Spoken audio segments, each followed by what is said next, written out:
सभी को जय जिनेन्द्र। परम पूज्य आचार्य भगवंत शिवकोटि महाराज द्वारा विरचित मृत्यु पर लिखा गया सबसे प्राचीन ग्रंथ, जिसमें संलेखना का वर्णन है, ऐसा परम पूजनीय परम आराध्य श्री भगवती आराधना ग्रंथादिराज का स्वाध्याय भव्योदय चैनल के ऊपर निरंतर चल रहा है। निरंतर जैनागम की गतिविधि से जुड़ने, जैनागम के शास्त्रों का विवेचन एवं जैन धर्म के बारे में जानने के लिए भव्योदय चैनल को सब्सक्राइब करें, लाइक करें, शेयर करें। आइए प्रारंभ करते हैं। मंगलम भगवान वीरो मंगलम गौतमो गणी मंगलम कुंद कुंदाद्यो जैन धर्मोस्तु मंगलम सर्वमंगल मांगल्यम सर्वकल्याणिकारिकं प्रधानं सर्वधर्माणां जयनं जयतु शासनं जयनं जयतु शासनं जयनं जयतु सिद्धे जयप सिद्धे चौविहाराणा फलं पत्ते वंदितारहन्ते वोचम आराहण। जय बोले देवादिदेव 1000 श्री बड़े बाबा आदिनाथ भगवान की, परम पूज्य आचार्य भगवंत शिवकोटि मुनि महाराज की, संत शिरोमणि आचार्य गुरुदेव विद्यासागर जी, परम पूज्य मुनि पुंगव सुधा सागर जी महाराज की, समस्त मुनि संघ की। कल हमारी चर्चा गाथा नंबर 48 की चली थी, जिसमें हमने जाना था कि सम्यक्त्व आराधना 3 प्रकार की, उत्कृष्ट, मध्यम और जघन्य। और ये जिसके उत्कृष्ट शुक्ल लेश्या है वह उत्कृष्ट सम्यक्त्व का आराधक है, जिसके मध्यम शुक्ल लेश्या है वह मध्यम सम्यक्त्व की आराधना करता है, और जिसके जगन्य शुक्ल लेश्या है वो जगन्य रूप से सम्यक्त्व की आराधना करता है। ये हमने समझ लिया था। और हमने ये जाना था कि जो अशुभ लेश्या के साथ मनन करता है उसका कौन सा मनन होता है? निकृष्ट मनन, कोई काम का नहीं, खोटा मनन, जिसके परिणाम खोटे हैं, जिसकी लेश्या खोटी है, जिसका काम खोटा, लेश्या खोटी, सब खोटे ही खोटा, उसकी गति भी खोटी। समझ, जिसके कर्म खोटे उसकी गति खोटी। बस इसीलिए हमारे लिए क्या करना चाहिए? अच्छे भाव रखना चाहिए प्रति समय। अब आगे गाथा नंबर 49 में बतलाते हैं। शेषाया हुंती भवा सत्ता मज्जिमाएय सुक्कलेशाय संखेज्या वाशेषा भवा जहर्णाय। कि मध्यम शुक्ल लेश्या के साथ मध्यम सम्यक्त्व की आराधना से मनुष्य जो होते हैं उनको 7 मनुष्य आदि पर्याय शेष होती हैं। जो जगन्य सम्यक्त्व की आराधना करते हैं वे जगन्य सम्यक्त्व की आराधना से संख्यात या असंख्यात भव अवशेष रहते हैं। कहने का तात्पर्य यह है कि जो उत्कृष्ट रूप से सम्यक्त्व की आराधना करता है वो 2-3 भवों में, और जो मध्यम से सम्यक्त्व की आराधना करता है वो 7-8 भव में, और जगन्य से करने वाला संख्यात असंख्यात भवों में मुक्ति को प्राप्त करता है। गाथा में जो मध्यम शब्द का संबंध दोनों में लगाना चाहिए उसका व्याख्यान करना चाहिए। अर्थात मध्यम शुक्ल लेश्या में वर्तमान मध्यम सम्यक्त्व आराधना वाले के 7 भव शेष रहते हैं, और जगन्य सम्यक्त्व की आराधना के साथ मरने वाले के संख्यात अथवा असंख्यात भव शेष रहते हैं।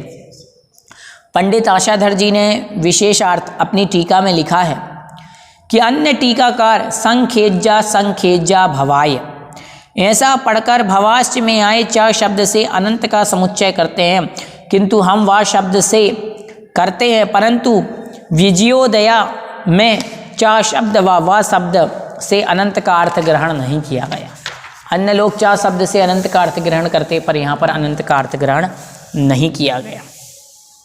इस प्रकार से इस गाथा में आचार्य भगवंत ने यह बतलाया।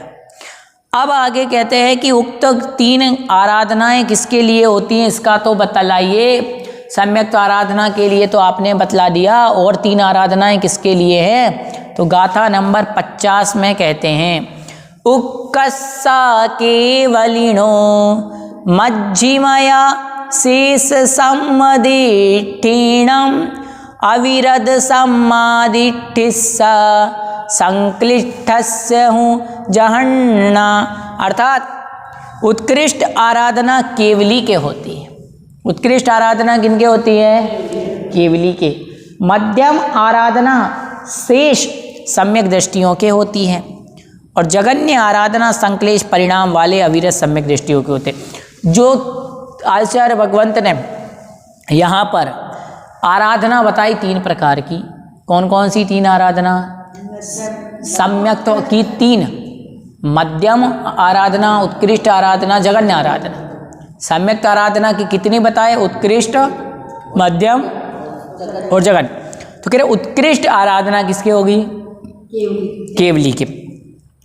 मध्यम आराधना शेष सम्यक दृष्टियों के होगी, और जगन्य आराधना संक्लेश परिणाम वाले अविरत सम्यक दृष्टियों की होती, जो चतुर्थ गुण स्थानवर्ती वाला है, और शेष के मध्यम आराधना होती है। उत्कृष्ट सम्यक तो आराधना केवली के होती है। केवल अर्थात असहाय ज्ञान, क्योंकि वह इंद्रिया, मन, प्रकाश, उपदेश आदि की अपेक्षा के बिना होता। अर्थात जिनके केवल ज्ञान है, ऐसे केवली भगवान के उत्कृष्ट सम्यक आराधना होती है। शंका, प्रत्यक्ष अवधि आदि आत्मा, प्रत्यक्ष अवधि आदि ज्ञान आत्मा से ही होते हैं।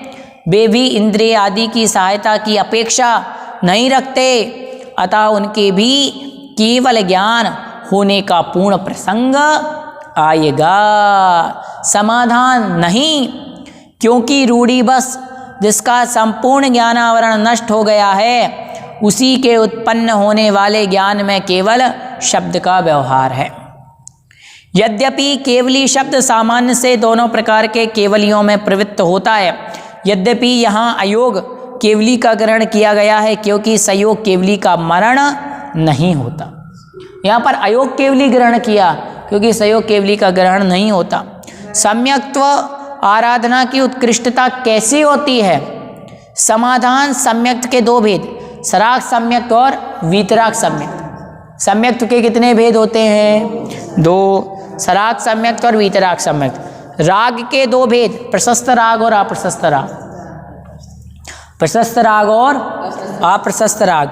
उसमें से अरिहंत, सिद्ध आदि 5 परमेष्टियों में और प्रवचन में और उनके गुणों में अनुराग रूप प्रशस्त राग है। अप्रशस्त राग के 2 भेद हैं, एक तो मन का प्रिय लगने वाला और एक इंद्रिय विषयों में प्रिय लगने वाला, और दूसरा मिथ्या देवों में, उनके कहे गए सिद्धांतों में, उनके द्वारा कहे गए मार्ग में अथवा उस मार्ग के अनुयायियों में प्रवर्तमान दृष्टि राग। उसमें से प्रशस्त राग सहित जीवों का श्रद्धान सम्यक सराग सम्यक दर्शन है, और दोनों प्रकार के राग से रहित जिनका मोह और आवरण क्षीण हो गया हो, उन्हें श्रद्धान वीतरागी सम्यक दर्शन है।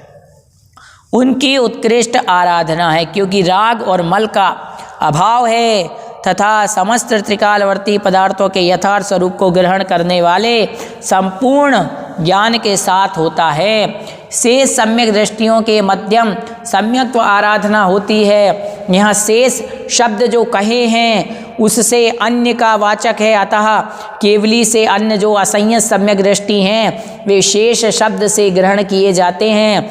उसमें अपवाद कहते हैं कि अविरत सम्यक दृष्टि के जगन्य सम्यक्त्व आराधना होती है। क्या सभी के होती है? इसके उत्तर में कहते हैं जो संक्लिष्ट हैं, अर्थात जिनका चित्त परिचय से व्याकुल है, उस अविरत सम्यक दृष्टि के जगन्य सम्यक्त्व आराधना होती है। अर्थात केवली भगवान के कौन सी आराधना होती है? उत्कृष्ट आराधना, क्योंकि केवली भगवान वीतराग सम्यक्त्वी हैं, अर्थात उनके न तो राग है न मोह है। केवली भगवान के बताइए है क्या? उनके मोहिनीय कर्म भी क्षय हो चुका है। चार घातिया विनाश कर अरिहंत पद को पा लिया। चार घातिया कर्मों का विनाश करके ही तो अरिहंत बनते हैं। कौन कौन से चार कर्म? ज्ञानावर्णी, दर्शनावर्णी, मोहिनीय और अंतराय। जब चार कर्मों का क्षय होता है तभी जाकर के केवल ज्ञान की प्राप्ति होती है, और केवल ज्ञान की प्राप्ति हो जाए तभी सम्यक आराधना हो सकती है। नहीं तो हम जो सम्यक दर्शन मान लीजिए, जो चतुर्थ गुण स्थानवर्ती के सम्यक दर्शन है, वो तो सरागी है, अभी राग से जो सहित है। ठीक है। अब कहते हैं कि जगन्य सम्यक आराधना का महात्म्य कहते हैं कि जगन्य सम्यक आराधना क्या है, उसकी महिमा का बखान करते हैं।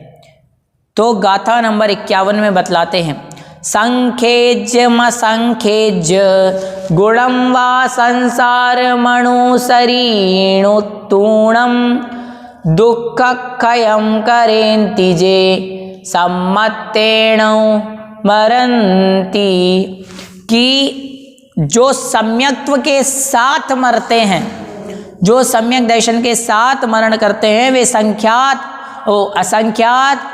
अथवा असंख्यात गुणे संसार में भ्रमण करके दुख का क्षय करते हैं। याद रखिए, जो सम्यक दर्शन के साथ मरण करते हैं वे असंख्यात गुणे संसार में भ्रमण करके दुख का क्षय करते हैं। किसका क्षय करते हैं?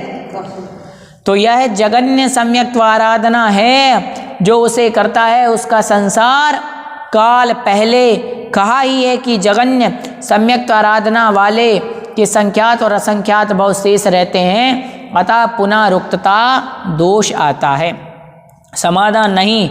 जो बात पूर्व में कही है उसके बिना किसी विशेषता के पुनः कहने को पुनरुक्त कहते हैं, किंतु यहाँ पर विशेष कथन यह है कि दुख का क्षय करते हैं। तो क्या बतलाया जगन्य आराधना की महिमा क्या है, जगन्य आराधना क्या है? तो आचार्य भगवंत ने बतलाया कि जो व्यक्ति सम्यक दर्शन के साथ मरण करे तो वो निश्चित रूप से क्या करता है, जो संसार में भटक रहा था उन दुखों का क्षय करता है, इतने कर्मों का क्षय हो जाता है। समझ गए? इसलिए कहा सम्यक दृष्टि के मरण में और मिथ्या दृष्टि के मरण में महान अंतर है। सम्यक के साथ जो मरण करता है उसका तो कहना ही क्या, और जो मिथ्यात के साथ कहता है उसको भी कह करके कोई फायदा नहीं है। इसीलिए सम्यक दर्शन को प्राप्त करना क्या है, आवश्यक नहीं, अति आवश्यक। सम्यक दर्शन यदि जीवन में हमने प्राप्त नहीं किया तो क्या किया? अरे देखो उन निर्ग्रंथ मुनिराजों को देखो, जिस उम्र में खाने पीने घूमने के दिन थे, जिस उम्र में हमारे परिवार के रिश्तेदार बेटा बहू घूमते हैं संसार में, कोई ठंडी का मौसम चल रहा है, बच्चों की छुट्टियां चल रही हैं तो कोई गोवा जा रहा है घूमने, कोई ऊटी जा रहा है, कोई जयपुर जा रहा है, कोई लखनऊ जा रहा है, कहीं कहीं जाते ना घूमने, कोई माउंट आबू जा रहा है। तो फिर जो उम्र घूमने की थी, क्या कहा पंडित दौलत राम जी ने, बाल पने में ज्ञान न, उसके पहले क्या कहा, बाल पने में ज्ञान न लयो, तरुण समय तरुणी रत रहो। जवानी का समय किस में रत रहने का है? औरत के साथ घूमने का, यही है। लेकिन इस उम्र में इतनी अल्पायु में दिगंबर मुद्रा को धारण करके इतनी भीषण ठंडी में, भीषण गर्मी में, बारिश का मौसम हो, ठंडी का मौसम हो, गर्मी का मौसम हो, अपनी तपस्या में लीन रहते हैं। आपको मालूम है 365 दिन एक बार आहार करना कितना कठिन है। आपको मालूम है यदि शाम को हमारा पेट यदि दुख जाए तो हम शाम को दवाई ले लेते हैं, ज़्यादा दुखे तो डॉक्टर को दिखा देते हैं।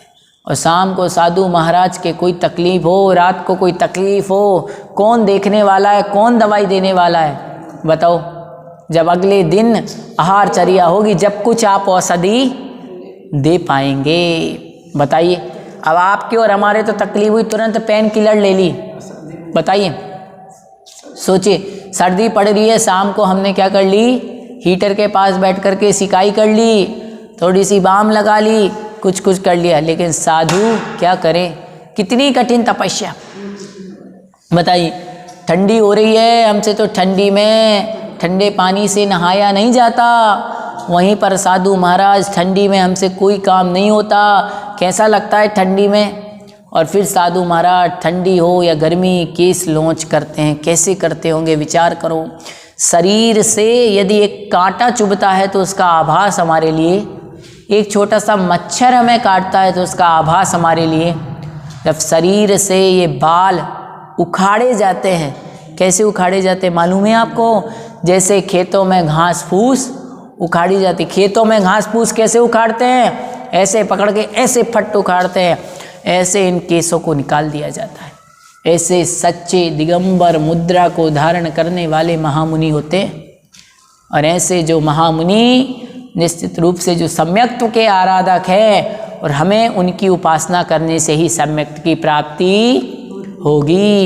इसलिए मन में कभी कोई संकट व्याधि परेशानी आ जाए तो एक बार उन मुनिराज को याद कर लो, हमारा आधा दुख कम हो जाएगा। जिन्हें ठंडी लगे, गर्मी लगे, बीमारी पड़ जाए, कुछ भी तकलीफ आ जाए, एक बार उस दिगंबर मुनिराज को याद कर लेना, हमारे आचार्य को याद कर लेना, अपने गुरुदेव को याद कर लेना, आपके आधे दुख कम हो जाएंगे। 78 साल लगभग 80 साल की उम्र में भीषण ठंडी हो या तपती हुई धूप हो, जिनके पैर कभी रुकते नहीं हैं, हमेशा विहार के लिए तैयार, बतलाइए अब 56 साल जिनके जीवन को हो गए तपस्या को पालन करते करते, कितनी बड़ी बात। लगभग पूरा जीवन ही किसमें चला गया? तप त्याग तपस्या संयम में चला गया।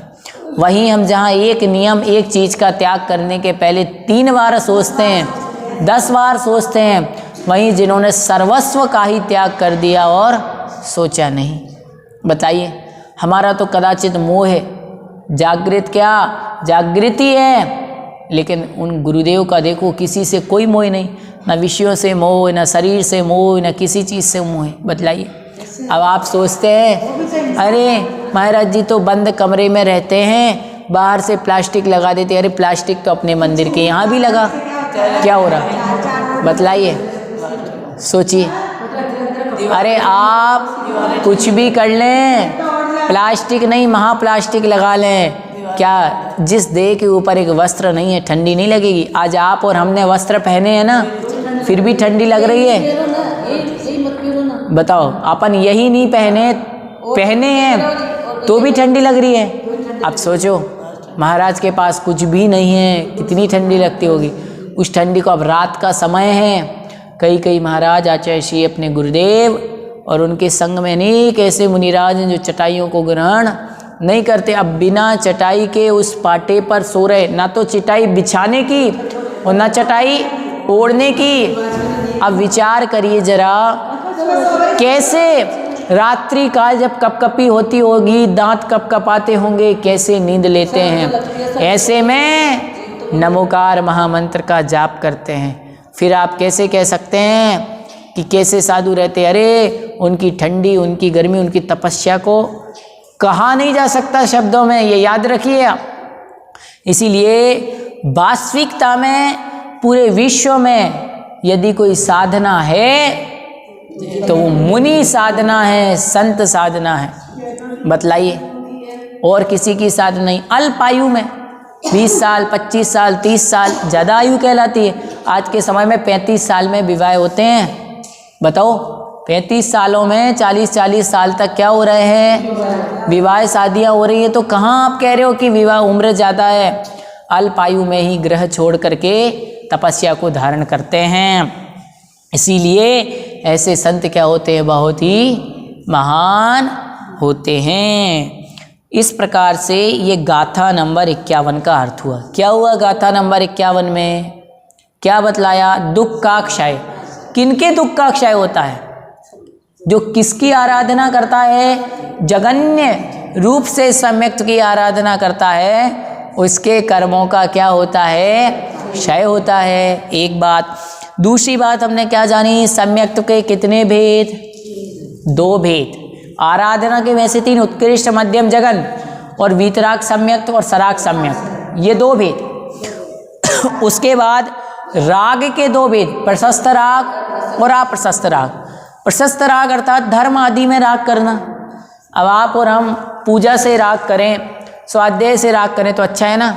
आपको राग है शाम को स्वाध्याय करने से, तो आप भाई घर पे रिश्तेदार हैं तो भी चले आए, भैया बाद में मिल लेंगे।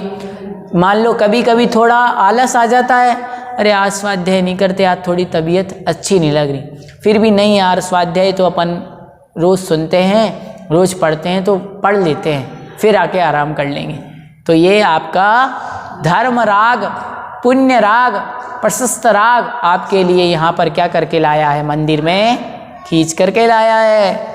और अप्रशस्त राग क्या है, आप याद रखिए, संसार का राग है, विषयों में क्या करना स्वाध्याय करके। चलो आज तो हम कहाँ चलते हैं, पार्टी में चलते हैं, घूमने चलते हैं। शरीर से राग होगा तो आप सो जाएंगे, और आत्मा से राग होगा तो आ जाएंगे। बारिश हो रही है, आज तो सुबह से बारिश हो रही है, बहुत ठंडी पड़ रही है, कैसे जाएं मंदिर, इतनी ठंडी में क्या करें। अब इतनी ठंडी पड़ रही और बारिश हो रही, चलो आज तो मंदिर नहीं जाते, आज तो मंदिर नहीं जाते। या अप्रशस्त राग, नहीं कुछ भी हो जाए गीले ही होंगे ना, बीमार हो जाएंगे तो हो जाएंगे, लेकिन हमें तो मंदिर, भले थोड़े समय में आ जाएंगे लेकिन मंदिर तो जाना है, मंदिर जा करके आ गए। प्रशस्त राग। किसी ने कहा कि भगवान से राग करते हैं, भैया कम से कम संसार से राग करने से अच्छा है कि भगवान से राग कर लिया। बतलाइए। देखिए स्टेप बाय स्टेप बढ़ते हैं। आप सोचे कि एक ही साथ में सब गुण एक साथ प्रकट हो जाए तो नहीं होते। पहला कर्म कौन सा क्षय होता है, मोहिनी। आप सोचे कि एक ही बार में 8 कर्म हो जाए तो इतना आसान, बस धीरे धीरे छोड़ना पड़ता है। पहले रिश्तेदारों से, परिवार से, घर परिवार में रहने से, घर से मोह छोड़ना, कपड़ों से मोह छोड़ना, देह से मोह छोड़ना, एक साथ नहीं छूटता। समझ रहे हो, धीरे धीरे मोह छूटता है। ये इतना सरल नहीं है, ये बहुत ज़्यादा क्या है, कठिन। इसलिए एक दिन में नहीं होता, लेकिन धीरे धीरे अवश्य होता है। इसीलिए यहाँ पर ये प्रशस्त राग और अप्रशस्त राग की चर्चा हुई। आज हम इतना ही पढ़ेंगे। 51 गाथाएँ हमारी, और 51 गाथाएँ कंप्लीट हो गई। कल हम 52वें नंबर की गाथा पढ़ेंगे। जिनवाणी स्तुति।